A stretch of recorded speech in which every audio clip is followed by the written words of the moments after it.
that's an example of a cross-profession combo, which is a combination of skills that happen when two different classes use their skills in the same area.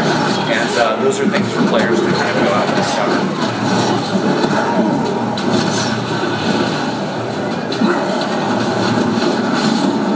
See, one of our elementalists has turned into a tornado.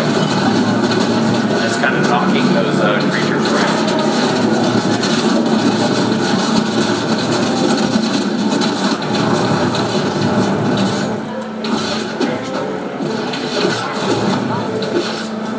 What? Oh, he's up? Okay. So we're actually going to teleport up. Matthew just got word that I'm losing energy. That one of our big kind of epic boss encounters is up. So we'll get a chance to look at that.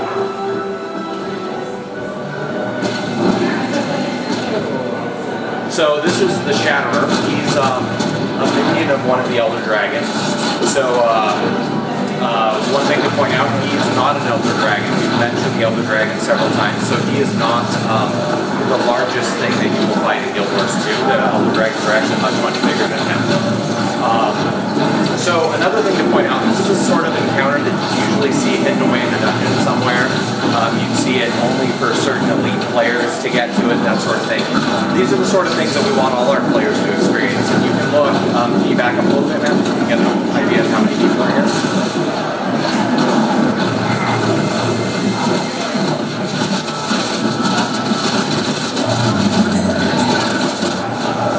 Okay, so it looks like we've got, you know, good 30, 40 players out here fighting it.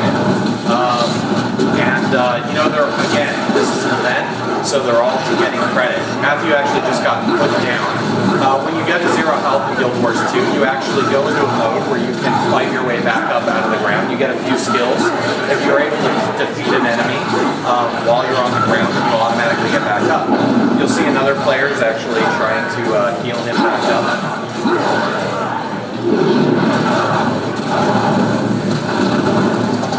Go back up to the cannons and mortars. So again, we've got 30 or 40 players here, none of whom are grouped, none of whom, you know, chose to kind of be in this experience, and they're all playing together and cooperating. They all have the same goals, and they're all going to get credit for defeating this thing ultimately. Matthew's operating a mortar right now. One of the things that's interesting is all of these mortars and cannons back here can be destroyed by the Shatterer, and there are events that kick off to come prepare them. Okay.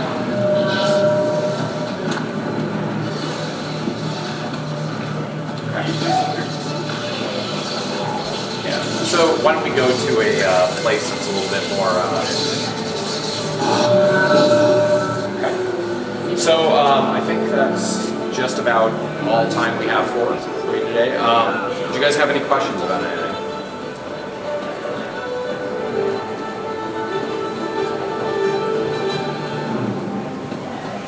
Any questions?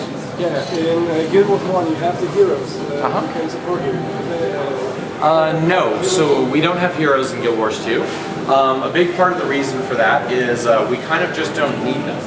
You know, heroes were in Guild Wars 1 to allow you to do all the content, to fill in gaps. So like if you didn't have a healer in your group, you could take a healer along. We found that through the dynamic event system, and with the versatility of our professions, we just didn't need that sort of thing. And also with the scaling that we have. So all of our events will scale. Most of them, I think, like except for, you know, that dragon is a sort of a group event. But most of them scale down to 1 player. And so if you're by yourself, you can go ahead and play through. And again, all of our professions are very versatile. So it's not like you need a healer in order to play. You can play pretty much with any combination of professions. So, Guild Wars 2 also so much instances like in Guild Wars 1? No. So you saw, we just played through a bunch of our experience here, and I think we went to 1 instanced area. 2 actually. That first area, the tutorial area, was actually not even instanced. It was apart from the game world, but there are other players there. The only instance we went to was our home instance. And that's pretty indicative of how the game works. We use instancing during your sort of personal story a lot.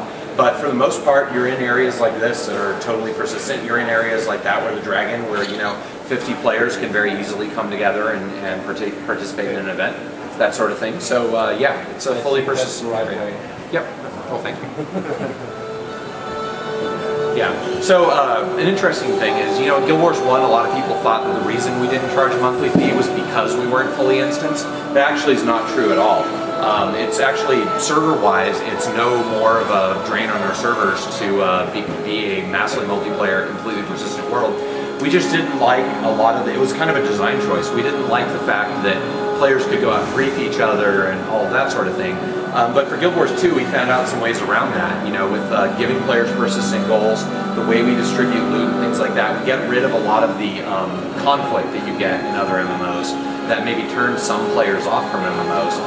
But at the same time, we're able to have this cool, you can make friends, you can come across other people randomly. So it's almost like in Guild Wars 2, we have the best of both worlds. We have, the coolness of our instancing from Guild Wars 1. We have a fully persistent world, and we've done away with a lot of the sort of player conflict stuff that you get in a lot of other MMOs. So yeah, we're pretty excited about the direction we've taken it. So any other questions? No? Anybody? In Guild Wars 1 and in some webpage it says if you have the Hall of Monuments, if it is full, there might be a bonus in Guild Wars 2. Well, so it doesn't actually have to be full. We're going to be releasing details about the Hall of Monuments fairly soon. But the basic way that it works is you go to the Hall of Monuments. When you create an account, you can link a Guild Wars 1 account to a Guild Wars 2 account. If that account has the Hall of Monuments stuff available on it, then what will happen is you can get an item that will teleport you to your version of the Hall of Monuments in Guild Wars 2. And there, it'll look at all of the things that you did in the Hall of Monuments, all of the accomplishments that you had in Guild Wars 1, and it'll kind of give you items in Guild Wars 2 based on what you had done. So you don't have to have a totally full haul to get things. In fact, having any sort of Hall of Monuments achievements at all will get you things in Guild Wars 2. We'll be releasing full details soon about exactly what you get for what on our website. We'll even, I think, have a little calculator so people can figure out what they're gonna get in Guild Wars 2. But we definitely want to reward all of our players, all of our loyal fans. We really appreciate everybody who stuck with us through Guild Wars 1. And so the Hall of Monuments should be a pretty cool set of rewards for people. Is there a beta which we can play, or when does the beta come out? So we haven't announced any plans for any of that sort of thing. We will definitely have sort of an open beta and a closed beta and all of those sorts of phases that people are used to. When we started making the game, and this is sort of the same answer for beta as it is for when the game's going to be released. When we started making the game, we set a really high internal goal for ourselves. Our goal is to make the greatest MMO ever created. And that, we like to be ambitious. That's a very ambitious goal. Hopefully, people think that we're accomplishing that goal. When we feel like we have reached that goal is when we will release the game. Similarly to betas, when we feel like we're closer to accomplishing those goals, then we'll have announcements of betas and things like that. But we couldn't even tell you. It's not that we know some date and we're just not saying it. We just don't even know right now. The way we develop games as well is we like to iterate. We try new things. We're obviously doing a lot of different things in this game, and we didn't come to this right away. We've gone through a lot of iterations on this system and on these systems, and we've just gotten to the point where the reason we have this beta is because we're like, okay, this stuff works now. We're going to be able to, we didn't want to come with a lot of empty promises about what we're going to do. We wanted to come and show you what we are doing. And so that's a big theme for us, is we don't like to talk about things unless we actually have them in the game. And a lot of times you put that thing in the game and it was great in your head and on paper, and you put it in the game, it's a disaster and it's terrible. And so we don't ever want to leave those things in. We want to work on them and iterate them, maybe pull them out, add something else. And so because of that, it's very, very difficult for us to actually give an estimation of any dates. We simply don't know. So.